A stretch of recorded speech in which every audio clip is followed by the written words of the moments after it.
دیکھو اپنی طرف سے اگر کچھ کرو گے تو وہ قابل قبول نہیں ہے، چاہے وہ کتنا ہی اچھا کیوں نہ ہو. دیکھو ابھی جمعے کی نماز میں 2 رکعتیں پڑھاؤں گا انشاءاللہ. اگر میں 2 رکعت کے بجائے 3 رکعتیں پڑھا دوں، مان لو گے آپ لوگ؟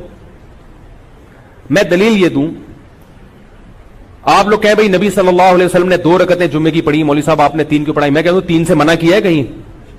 ہے بھائی کہیں نبی نے تیسری رکعت سے منع کیا؟ اور میں کہوں بدعت کی 2 قسمیں، بدعت حسنہ، بدعت سیئہ، ایک بری بدعت اور ایک اچھی بدعت. یہ اچھی بدعت ہے اس لیے کہ 1 رکعت جب میں اضافہ کر رہا ہوں تو سورہ فاتحہ بھی زیادہ، اللہ کے سامنے جھکوں گا بھی، 3 دفعہ سبحان ربی العظیم کا اضافہ، پھر اللہ کے سامنے حالت وضو میں سجدہ، 2 سجدے. اس پہ تو آپ کو چاہیے مجھے پیسے دو مزید. بولو مولوی صاحب آپ کی جتنی تنخواہ تھی ہم نے اس میں اضافہ کر دیا کیونکہ آپ کام زیادہ کر رہے ہیں. اب ایسا ہونا چاہیے نا، کیونکہ یہ بدعت حسنہ ہو گئی نا. تو بھائی بدعت حسنہ سیئہ جو علماء نے لکھا ہے نا، وہ بدعت سے یہ اصطلاحی بدعت مراد نہیں ہے، لغوی بدعت مراد ہے کہ جس کی اصل نبی سے ملتی ہو، تفصیل نہ ملتی ہو. جیسے حضرت عمر نے 20 رکعت تراویح شروع کی، اس کو بدعت اس معنی میں کہا گیا ہے کہ نبی صلی اللہ علیہ وسلم نے تراویح شروع کر کے ختم کر دی تھی اس خوف سے کہ امت پہ واجب نہ ہو جائے. حضرت عمر، اور پھر یہ صحابہ پھر بھی پڑھتے آ رہے تھے، لیکن حضرت عمر نے کیا کیا کہ باقاعدہ دوبارہ سے صحابہ کو ایک کام پہ جمع کر دیا، ایک امام پر. تو یہ لغوی اعتبار سے بدعت کہا گیا، اس لیے کہ جو کام وقتی طور پر کسی حکمت سے ختم ہو چکا تھا، اور ختم بھی بالکل یا نہیں ہوا تھا. حضرت ابوبکر کے دور میں بھی تراویح ہوتی تھی، پڑھتے تھے صحابہ، لیکن ایک امام کے پیچھے نہیں ہوتی تھی. حضرت عمر نے ایک امام کے پیچھے جمع کی کیونکہ نبی نے جب اپنے دور میں تراویح پڑھی تو ایک امام آپ صلی اللہ علیہ وسلم تھے، باقی صحابہ سارے ان کے مقتدی تھے. تو یہ اصطلاحی اعتبار سے بدعت نہیں ہے، عین سنت ہے، سنت کو زندہ کیا ہے. لغوی اعتبار سے ڈکشنری میں اس کو بدعت اس لیے کہتے ہیں کہ ایک نیا کام تھا جو ابو بکر کے دور میں اس ترتیب سے نہیں تھا. ورنہ جو اصطلاحی بدعت ہے وہ چاہے اچھی ہو چاہے بری ہو، وہ حرام ہی ہے، وہ ناجائز ہی ہے. جیسے میں کوئی بھی کہنا بدعت کی 2 قسمیں حسنہ سیئہ، تو آپ ان سے کہیں کہ ٹھیک ہے اذان سے پہلے صلاۃ والسلام پڑھتے ہیں، اگر ہم اذان کے بعد بھی شروع کر دیں لاؤڈ اسپیکر پہ تو یہ حسنہ ہے یا سیئہ ہے؟ کیا خیال ہے بھائی؟ اور ہم جو لا الہ الا اللہ پڑھتے ہیں اذان کے آخر میں، کہتے ہیں نا اللہ اکبر آخر میں لا الہ الا اللہ، اس کے بعد اگر ہم کہیں محمد الرسول اللہ، تو یہ بدعت حسنہ ہوگی سیئہ ہوگی؟ نہیں یاری میرا خیال ہے ظاہر ہے سیئہ ہی ہوگی.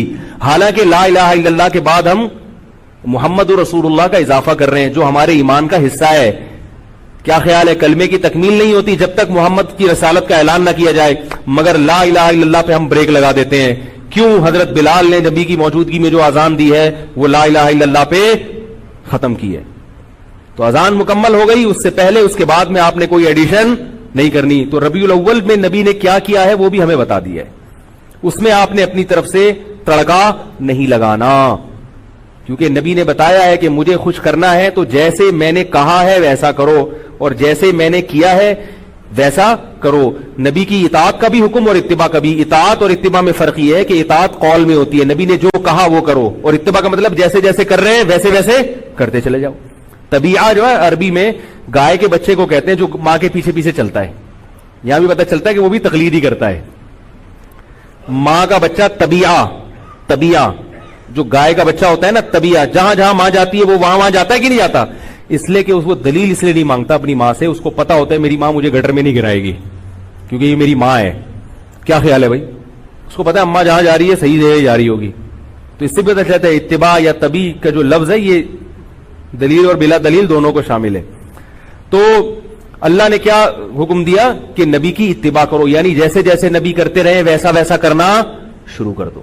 تو نبی نے ربیع الاول میں جو کیا بھائی وہ کر لو. آپ کیا خیال؟ صحابہ کے دور میں تو یہ جلوس نہیں ہوئے اور اس طرح سے نہیں روڈ بلاک کیے گئے. نبی جب تہجد کی نماز پڑھتے تھے تو اس کا خیال کرتے تھے کسی کی آنکھ نہ کھلے. جب رات کو گھر میں آتے تو دروازہ اتنی آہستہ سے آواز دیتے، سلام کرتے کہ جو جاگ رہا ہے وہ سلام سن لے اور جو سو رہا ہے اس کی آواز سے آنکھ نہ کھلے.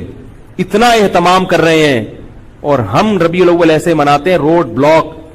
میں ملیشیا میں تھا، 2-4 تاجر آئے یہاں پہ 9-10 محرم کو، ابھی جو 40واں تھا نا امام حسین کے 40ویں کے نام پہ جو بھی ان کی رسومات ہوئی ہیں، ان بیچاروں کی میٹنگ تھی یہاں, انہوں نے بتایا کہ اتنی مصیبت میں پھنس گئے. ملیشیا کے بھی بہت سے لوگ سرکاری دورے پر پاکستان آئے تھے, موبائل ہی بند, 2 دن تک امام حسین کی یاد میں موبائل بند. اب وہ تاجروں کا موبائل بند ہو جائے اور میٹنگ بھی ہو, کتنی ٹینشن ہوگی کہ نہیں ہوگی؟ ایک عذاب میں کہہ رہے یار پاکستان میں یہی مسائل ختم نہیں ہوتے, کبھی کون سا دن چل رہا ہے, کبھی کون سا دن چل رہا ہے, کبھی موبائل بند ہے, پوری قوم کے موبائل بند, ربیع الاول میں بھی. اور پھر خطرات کتنے ہوتے ہیں دہشت گردی کے, اتنے بڑے بڑے مجمع جب اکٹھے ہوں گے اور روڈ بلاک کر کے جلوس کی شکل میں جائیں گے. مجمع اگر ایک جگہ ہو نا اس کی سیکیورٹی آسان ہے, جب جلوس کی شکل میں نکلتا ہے تو دہشت گردوں کو بھی موقع مل سکتا ہے.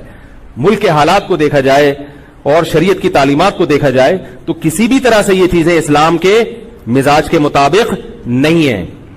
ہاں آپ نے سیرت کے نام پہ جلسہ کرنا ہے وہ ضرور کریں. آپ جلسہ تو کبھی بھی کیا جا سکتا ہے, لوگوں کو اکٹھا کر کے نبی کی سیرت پہ بیان کیا جا سکتا ہے, مسجد میں بھی ہو سکتا ہے اور کہیں کسی کے گھر پہ بھی ہو سکتا ہے اور کوئی گراؤنڈ میں بھی ہو سکتا ہے, شادی ہال بھی بک کرا کے ہو سکتا ہے. رسول اللہ صلی اللہ علیہ وسلم کی سیرت کو بیان کرنے جیسے مسجد میں جائز ہے تو الگ سے کوئی جگہ ارینج کر کے وہ جلسہ کرنا بھی جائز ہے. ربیع الاول میں بھی جائز ہے, سفر میں بھی جائز ہے. اگر کوئی ربیع الاول میں کرتا ہے کہ بھئی اس مہینے میں کیونکہ نبی سے نسبت ہے تو بھی ٹھیک ہے, سفر میں بھی ہو سکتا ہے, ربیع الاول میں بھی ہو سکتا ہے, سب جگہ ہو سکتا ہے. کیا خیال ہے؟ باقی کام سے ایوائڈ کرنا چاہیے, تمام دوائیں بچوں کی پہنچ سے دور رکھنی چاہیے اور استعمال سے قبل بوتل کو اچھی طرح ہلا بھی لینا چاہیے. پھر بھی اگر آرام نہ آئے تو قریبی معالج سے رجوع کرنا چاہیے. کیا خیال ہے؟ یہ جو میں نے آخر میں جملہ کہا ہے نا, اس کا اس بیان سے بڑا گہرا تعلق ہے. اس کو آپ لطیفہ برائے لطیفہ نہ سمجھیں.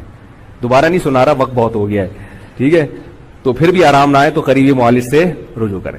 اللہ تعالیٰ سمجھنے کی, عمل کی توفیق عطا فرمائے. وما علینا الا البلاغ.